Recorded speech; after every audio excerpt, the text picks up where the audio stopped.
Welcome to the Modern Psychedelics podcast. Thank you so much for being here and choosing to spend some time with me today. I'm your host, Lana. This is the place where we explore how modern humans can work with psychedelics and plant medicine to engage more deeply with life. You can expect balanced and grounded conversations around therapeutic, spiritual, and recreational containers. All right, let's journey. In today's episode, I'm going to be sharing a trip report of my first ayahuasca experience with the Shipibo medicine. I'm really excited about this. It's been about a month since this experience, and it was really powerful. So in this episode, I'm going to be sharing my experience at Reunion in Costa Rica with Shipibo medicine. I'm going to share the first of 3 ceremonies with you, and watch out for part 2 coming soon, where I'll cover the final ceremony and give you an honest review of my experience. So let's get into it.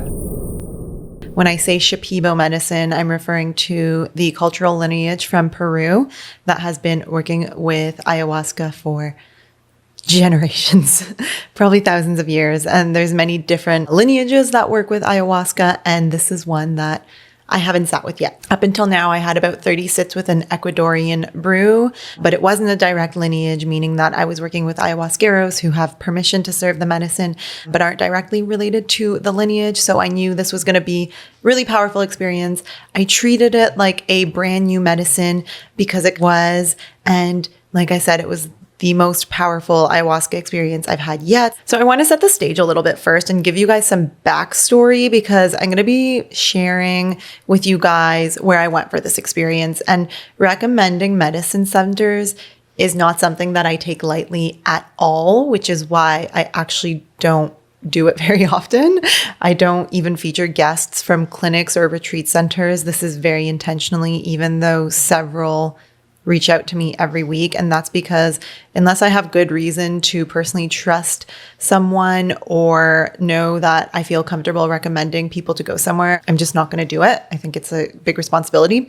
So I've also been working in the space for a number of years. I used to work for a company that had retreat centers, and I'm very well aware of how websites and slide decks can look right and say all the right things, but then the people behind the company don't actually have integrity. So that's just some backstory. So when Tim from Reunion reached out to me, I had all the walls up. I had my guard up. After looking at their deck, there were 2 things that really stood out to me. Number 1, they're a not-for-profit medicine center. I don't think I've seen this yet. They're not-for-profit. And number 2, they worked closely and directly with the direct lineages and medicine keepers. So that definitely got me interested. And overall, I did get a sense that this was a pretty intentional space. But like I said, I know that websites can look right and everything can look right and everyone can say the right things, and yet there can still be some discrepancy. So we did hop on a call to connect in person. I felt good after speaking with Tim. Tim is a program director at Reunion, and he invited me to come for a visit. So I said I would think about it. He explained that they offer both ayahuasca and psilocybin experiences, and he said I could choose either one to come for. So I said I would think about it. I sat with it. And honestly, at this time, I had just gotten back from doing iboga. This was in November. I was integrating that a lot, and I knew that I would not do this for a long time if I did. I also saw that they had Shipibo retreats coming up. So they work with like several different lineages, and Shipibo is one in particular that I have been called to sit with for years. After iboga, I felt like I was done with ayahuasca. I felt like iboga is my medicine. I'm done with ayahuasca. I'm just like going forward with iboga. But I didn't want to throw in the towel until I had actually experienced Shipibo medicine. So I thought, okay, this could be a good opportunity. I thought about it. I felt into it, and I decided that I would hop on another call with Tim and Karina. Karina is a senior program director there. After speaking with her, I was like, yeah, okay, let's do this. I felt really aligned with her. We shared a lot of the same sentiments around medicine work, and she just had a great deal of respect and reverence, and just came from a lot of love. So yeah, speaking to her made me feel like, okay, yes, let's do this. So I booked in for April 2023, and that gave me enough time to do some iboga integration. And yeah, so I'm going to share with you my experience at the Wisdom Keepers retreat. So this is their like ayahuasca program. So this was with Shipibo Maestras, Inez, Laura, and Lila from the Peruvian Amazon of the Lopez lineage. So my main intention for sitting with ayahuasca was actually to meet and experience the Shipibo medicine. I was in a really beautiful space after 3.5 years of deep work with ayahuasca at home in Toronto. And then after Iboga, I had just been experiencing a lot of rapid growth. So I didn't have anything specific that like I wanted to work on. I was more so wanting to connect with the medicine and learn from it. So my intention was very open. I also wanted clarity on like my path with medicine moving forward. Is ayahuasca still my medicine? Is there something still here for me? So my main intention was to meet ayahuasca and to just simply experience the Shipibo medicine. And then during the first circle that we had at reunion as a group, I did write down 4 intentions. So I wrote, show me health, show me love, show me wealth, and show me service. So my first impressions of reunion when I arrived on day 1 was like, wow. I remember I arrived there at the front desk and they like gave me like this water bottle filled with cold water, which was very refreshing because it was so hot. And I was like, wow, beautiful attention to detail. Like it was just such a nice welcome. And they like took me to my room on a golf cart. And I was just looking around at the property and I was like, I pinch me. Do I actually get to be here for the next week? It was absolutely breathtaking, so refined, so well maintained. Like it was right on the water. I just couldn't believe that I was going to get to spend time here. Like everything was beautiful and newly renovated and fresh. It had this like really open concept, organic, earthy feel to it. And I started crying a little bit when I got to my room because I was like, I can't believe I created this opportunity for myself. This is so special that I get to be here in this beautiful place. So that was my first impressions. I was just very excited, but also still a little guarded and still, okay, let's see what this place is all about. Let's see if they're actually walking the talk. Day 2 was the first ceremony day. So we were going to go through 3 Shipibo ayahuasca ceremonies. The first one on that day, so they offered gentle movement classes every day, which was just my favorite. I was so stiff coming to Costa Rica from 6 months straight of working my butt off, like loving what I was doing, not complaining, but I was working really hard. My body was stiff. I had definitely neglected taking care of the body. So the gentle movement in the morning with overlooking the ocean and like the ocean breeze just like caressing your body. It was amazing. It was amazing and just like really put me at ease. And then we had medical checks. I didn't really have any issues or concerns. And then we actually got to meet the Maestras. So this was really intense for me and unexpectedly so. I actually started crying when they walked into the room. I don't know why I was so emotional during this trip so far. So when the Maestras walked into the room, I started crying because you can just like sense the fucking power these women hold. I'm going to interview Karina and Julian from Reunion, and Karina is their cultural bridge in Costa Rica. So she works directly with the Maestras and any programming that they do in Costa Rica. So she'll share a lot more about the culture and traditions and speak into that more. But I will say that Maestra Inez, who is quite the wise woman, you can see that just by looking, her age and the wisdom in her eyes. She was sent into the jungle in Peru by her father, who was a powerful maestro, when she was 13 years old. And she was sent into the jungle alone for an entire year. And when she walked into the room, you could see, oh my gosh, that this woman just knows things that I don't. And she has so much to share. So I think I was like really overwhelmed with the feeling of how intense this week was going to be. But yeah, it was really nice to be able to meet them and to be introduced to the style of the Shipibo ceremony. So the way that it was set up, a few things about the Shipibo ceremony. So the main thing is the Ikaros. These are the sacred songs that are channeled from the Maestras, from the medicine. And they're actually, these Ikaros are sung to the medicine, to the spirit of the ayahuasca. And they are the medicine. They are the thing that heals. And it was explained to us that this is a central element. So there's no other music other than the Ikaros that the three Maestras sing. We also sit in darkness. So after the medicine is served, we sit in darkness, no candles or anything, which was new for me. And in Shipibo, you also sit up during ceremony, which was also new to me. I'm used to the freedom of laying down. So ceremony 1 was meant to be like an introduction, meant to acquaint us with the medicine, the space, the maestras, and the style of ceremony. Ceremony 2 was meant to be the big one. And then ceremony 3 is the arcana. So the arcana is the closing ceremony that is meant to stitch us up after the spiritual surgery that we have just undergone. So we also received flower baths every day, which was so special before ceremony. The maestras prepared these beautiful flower baths and cleansed us. And this was actually meant for protection before each ceremony. So let's get into the first ceremony. This one wasn't too exciting. There's not much to report here. I was actually mentally and emotionally like in a good place that I didn't even know what I wanted to get out of this first one other than to be acquainted with the medicine. But I took a very low dose, about 1/4 of a cup even. And I really didn't have it in me to ask for another cup. I was so tired and exhausted from just like life in Canada and working so much. My body was aching. I actually got a sunburn. So I honestly, I didn't even really want to be in ceremony that night.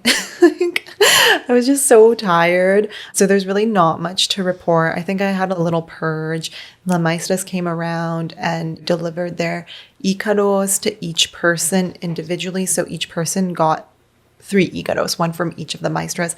That was so special and so beautiful. That was definitely the highlight, but it was a very gentle ceremony for me. They closed the ceremony and I decided out of the group of 17, I was the only one that decided to sleep in the temple. I loved it so much. I slept in the temple with the beach, waves in the background and the wind. And yeah, I loved it. The next day, I just went for a swim in the ocean. And even though it felt like nothing happened, I looked at myself in the mirror and I could see how different I looked already. And I was just like, oh yeah, medicine is amazing. Like I already looked less inflamed. I looked so much more alive and awake in my eyes. And there's like more color in my face. It was just I was already starting to see the effects. No ceremony on this day, but we did have an intention setting workshop, which was very helpful. I got a lot of clarity that I wanted to focus my intentions around health, embodiment, feeling comfortable in my skin, and releasing any like residual shame around my body and my appearance. And yeah, I just felt a lot more clear going into the next ceremony. This was a really helpful workshop. And then we had a beautiful embodiment workshop focused around dance and breath work with the beautiful Tanmaya. But it was a chill day. We got to rest, hang out by the beach, swim, and just have fun boogie boarding. I'm quickly interrupting this episode that I hope you are enjoying to let you know that I'm currently onboarding new one-on-one clients in my coaching practice. I'm a 3-time certified and well-trained core energy coach working with those who are on the psychedelic path or psychedelic curious. If you're looking for a coach that's process-oriented, that would be me. In this outcome-obsessed world, it can be very alluring to live life from that place of wanting to be at the destination or the end result. But I have learned time and time again that the juice is in the journey. Thank you, psychedelics, for teaching me that. That's why I aim to equip my clients with tools and skills for the long game of life, for the long game of medicine work. The key pillars of my coaching practice include awareness, acceptance, peace, conscious choice, trusting the process, energetic engagement, and enjoyment. And I don't just coach from these disciplines, I live and breathe them myself. If this sounds supportive for where you're at, get in touch with me by clicking the link in the show notes or head to modernpsychedelics.net/coaching. I can't wait to connect with you. That's modernpsychedelics.net/coaching. All right, back to the episode. So the second ceremony was day 5. This was where a lot of stuff happened for me. I still honestly had a lot of doubts going into this one about ayahuasca being my medicine. I really felt disconnected from this medicine still. And yet, like I said, it ended up being my biggest ceremony. It was just like, it was beautiful beyond beautiful, like the most beautiful of my life. My intention going in was actually show me what needs to be revealed. And this was a recommendation from the intention setting workshop that we did, because I just felt a little bit like open and confused at the same time. So I just made my intention, show me what needs to be revealed. I was just sitting there in ceremony after taking a larger dose, and I was just thinking, nothing's going to happen. Just like the first ceremony, nothing's going to happen. I don't think this is my medicine anymore. And then I started to feel the effects of the medicine slowly coming on, and I was like, okay, shit. So I went to the bathroom because I got this message that was like, this is when I could still walk. This message that was like, go to the bathroom to cleanse and then we'll travel. So I was like, okay, strapping in. And then, wow. The medicine started taking over me. My body started to feel like very hot and heavy, and I felt like I was melting into the mattress. I've never experienced this before, but it felt like my body was not my body, and I started getting a lot of visuals, like open eyes, closed eyes.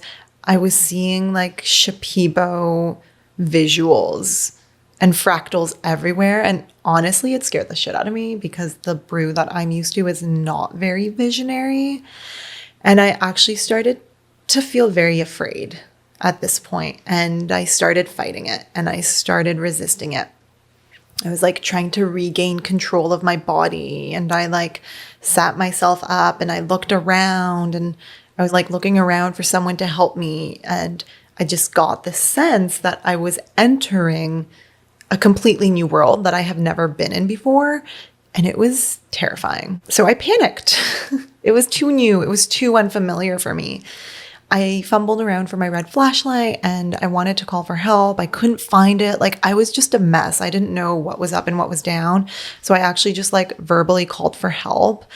And someone came to me, and it was Mariana, one of the beautiful facilitators. And I just explained to her what I was feeling. I was like, my body doesn't feel like mine. I'm really scared. And she reminded me of something that I already know, that the medicine wants to feel welcomed and embraced, that the medicine does not want to be resisted. It was time to embrace the medicine and to let it in. And this helped me so much. It really helped me, and everything changed for me after that. I eased up. I remembered to trust the medicine, and I welcomed it. And I was like, okay, welcome. You're welcome here. You're allowed to be here, and show me what needs to be revealed. I went back to my intention. And what was revealed was actually ayahuasca and her realm. So remember, this was my big intention. I had felt like I hadn't met this medicine yet, truly. And I finally felt her presence. I felt her essence. I was in her world of these like wildly beautiful Shipibo visuals. It was like a visual experience that I was a part of. That is, it's hard to describe how beautiful it was because it's something I've never seen before. But I felt the technology that is Shipibo. In the background, the Maestras were singing the Ikaros, making their way around the room. And that was guiding everything. And the temple was amplifying all of that. But I felt that the darkness and the Ikaros and the ayahuasca and like just the wholeness of the experience was a very specific technology that is the Shipibo technology. So I felt like I was being like welcomed into this medicine. I went back to show me what needs to be revealed. And what I got was reverence and respect. So I felt this intense love and gratitude to be at the feet of these maestras and to receive their medicine. And I felt how special it was to be in that moment, experiencing this gift that they were sharing with us. They were sharing with us their culture. They were sharing with us their medicine and their mastery. And that felt like such a gift to me. And I felt so grateful. And I got all these like insights around how the maestras are not objects to be used or flaunted or appropriated, that their work is sacred, that their culture is incredibly sacred, and to experience it is like such a privilege, an honor, and a gift. And I just felt so much love in that moment. It was really beautiful. So I went from feeling really afraid and scared, welcoming the medicine in, and then realizing how sacred this medicine, this technology is. So I started getting these lessons around reverence. So to come from reverence, it's to come from love.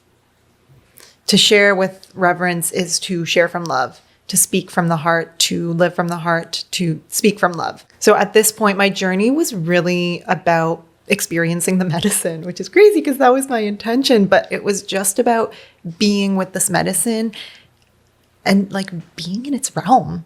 It was really beautiful. And it wasn't like it was just visuals. Like it was a dimension that holds the Shipibo technology, that holds the Shipibo medicine.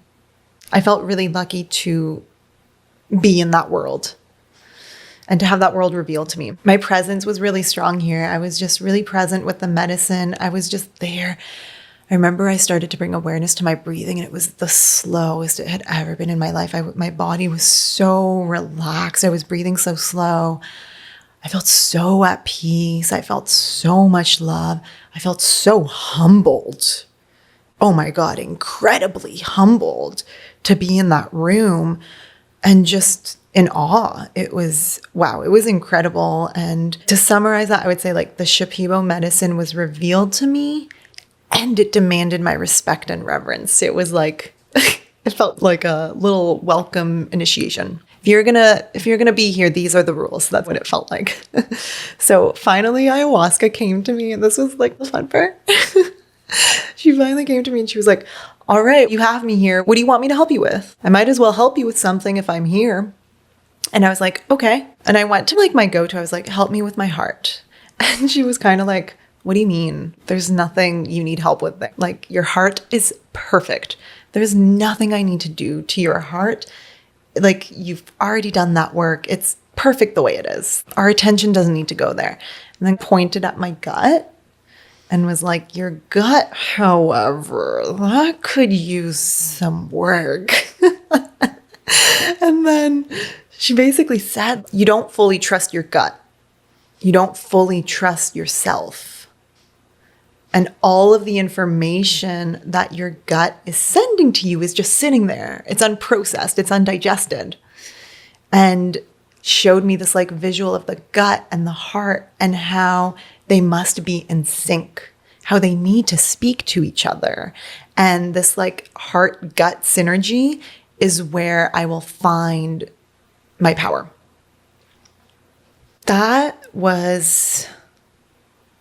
felt like I was receiving like the next like code for my like healing journey and like the next part of the work, the next part of what I wanted to work on and what's going to really help me work on. I was like, of course, the heart and the brain need to speak to each other. And this actually continued into the third ceremony, which I'll share about in the next episode. But what else was happening here was that this Shipibo Ayahuasca medicine was revealing herself to me. And I keep saying herself, not because everyone refers to ayahuasca as a she, but because, oh my gosh, it felt so like feminine, but like she revealed her majesty and beauty, like majesty beyond like queen level, like majesty and power. But she was also asking me to drop all of my preconceived notions of this medicine and to let go of the other medicine. So I had gone into the space with all these like ideas around how iboga was my only medicine from now on and all of this stuff. And she was like, no, let go of any ideas you have of other medicines because you're in my space right now. So I just laid back and I breathed and I took it all in slowly. And since I was near the end of the line in the circle, the Maestras came around and I was having a hard time sitting up. And Mariana told me to sit up, even though it was really hard because it would give me strength. Like the Ikaros would give me strength, and they really did. So I received the beautiful Ikaros again, one by one. It was so sacred. And actually the next day, Mariana works with the Maestras in Peru. She supports them at their home retreat center. So she's really connected with them. And she said that all they sing about is like flowers and trees and nature and how much nature just loves us and wants us to bloom. Oh, I love it. So yeah, the rest of the night was just like so peaceful. I was just like breathing and feeling into the intelligence of my body. Like I received this like huge cheat code, like heart, gut, synergy equals power, right? I'm sure the solar plexus, right? The gut is where we hold our power. But I was really coming to understand how intelligent the human body is. And I was just sitting there like listening to my body and feeling it breathe and feeling it operating and working. And I just felt like how gentle this ayahuasca was in the way she was teaching me after I was actually able to surrender. And I think the longer we are on the medicine path, like there's always like deeper ways that you can surrender. And this was a medicine that asked me to surrender even more deeply than I had ever done before. And I think once I was able to surrender and like really let her in, it was like the loving embrace of this medicine that allowed me to just be with it and with the teachings. And I felt so much love in the room, and yeah, it was really beautiful. I woke up the next day in the temple and I was alone again, and I started crying again. I don't know why I was crying so much, but I was just like, wow, that was incredible. I'm definitely not done with ayahuasca. I have so much to learn still. And I felt her the night before being like, no, like, you come back here. We still have some work to do. And I think like the Shipibo path, the Shipibo medicine opened up a whole new world for me. And I was definitely starting to feel the call of the Shipibo path. I felt very much like, oh my gosh, I have a lot to learn here. Like I just got an introduction to this realm. There's so much more in here. Yeah, that was just very clear to me. And oh my gosh, ceremony number 3, so much more happened. I'm going to share about that in the next episode, and I really can't wait. It really built off of this one, but that's like the first part of this experience at reunion. In the next episode, I'm also going to give you my honest review of this experience. At this point, I was still very much like feeling everything out. I was definitely a lot more trusting and able to see how the facilitators worked, but I was still very much like, can I send people from my community here? I'm excited to share my review with you guys in the next episode. I hope you enjoy this. If you guys want to reach out to Reunion, so remember they have both ayahuasca retreats, which they work with direct lineages. So Shipibo, the Quechua, the Huni Queen, and then they also have psilocybin mushroom retreats, and that is guided by their amazing facilitation team. I think I'm giving away the results of my review here by the way I'm speaking about this, but yeah, they have both of those, and you can reach out to them, check out their programming. They have retreats every month, and if you want to get in touch with them, let them know that you heard about them through Modern Psychedelics, and you can actually use the code Modern Reunion to book yourself in.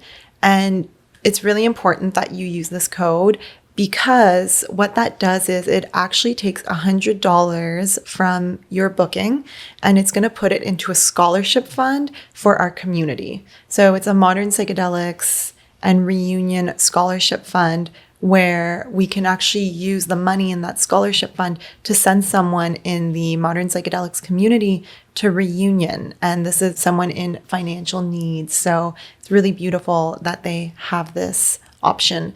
So Hope you enjoyed this episode. Stay tuned for the next one, and I will see you there. Thank you so much for listening to and supporting the show. To stay in touch, sign up for my mailing list, which can be found in the show notes or on modernpsychedelics.net. If this episode sparked something within, please let me know by leaving a review of the Modern Psychedelics podcast on Apple and Spotify. This really helps to share these messages with those who need them, which is the whole reason why I do what I do. And if you haven't already, come join the ongoing conversation over on Instagram with other beautiful souls. We have an incredible and conscious community over at the handle Modern Psychedelics. And don't forget that the work begins after you come back down to earth. And I'm standing shoulder to shoulder, doing it with you.